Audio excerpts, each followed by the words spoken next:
Alors, petite critique de Fast and Furious 7. Voilà, donc je l'ai vu hier, ce film, il est excellent, je vous le dis tout de suite, je vous conseille d'aller le voir.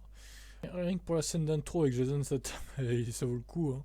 Énorme scène d'intro, avec l'acteur hein, qui fait ses débuts dans la saga. Il y a des quelques comebacks de certains personnages, comme Hector par exemple. Alors on le voit au début du film, genre une minute 30, mais son apparition est vraiment brève. Et puis surtout, je vais pas spoiler, mais son apparition, franchement, le pauvre quoi. J'ai que ça à dire. Sinon, le gars de Tokyo Drift, Sean, alors c'est pareil, on le voit une minute 30 avec Dom, ils font que discuter, ils font même pas la course qu'on a vue dans à la fin de Tokyo Drift. Je trouve ça dommage, j'aurais bien aimé voir leur course là. Eh bien, ils font que discuter, c'est dommage, un peu déçu de ce point de vue-là. Sinon, le film dure 2h15. Franchement, ça passe vite, hein, pas de souci là-dessus. Il y a de l'action de bout en bout, aucun temps mort, des cascades ahurissantes, comme les deux précédents d'ailleurs.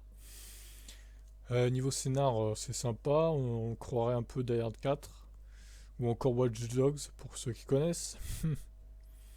Donc Kurt Russell en nouveau perso, lui franchement, j'ai bien aimé son rôle. C'est sympa de le voir dans cette saga d'ailleurs.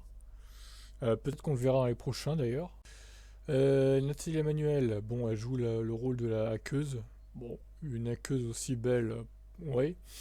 C'est un peu louche, mais bon, pourquoi pas, hein. Sinon, toujours de l'humour, hein, avec Roman, qui, toujours le mot pour rire, lui, avec son copain Tej Parker.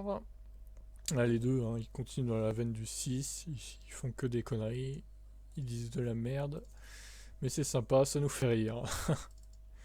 Et pour finir, donc les 5 dernières minutes consacrées à Paul Walker.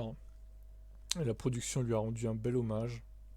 C'était très émouvant, j'ai même versé une petite larme pour être honnête.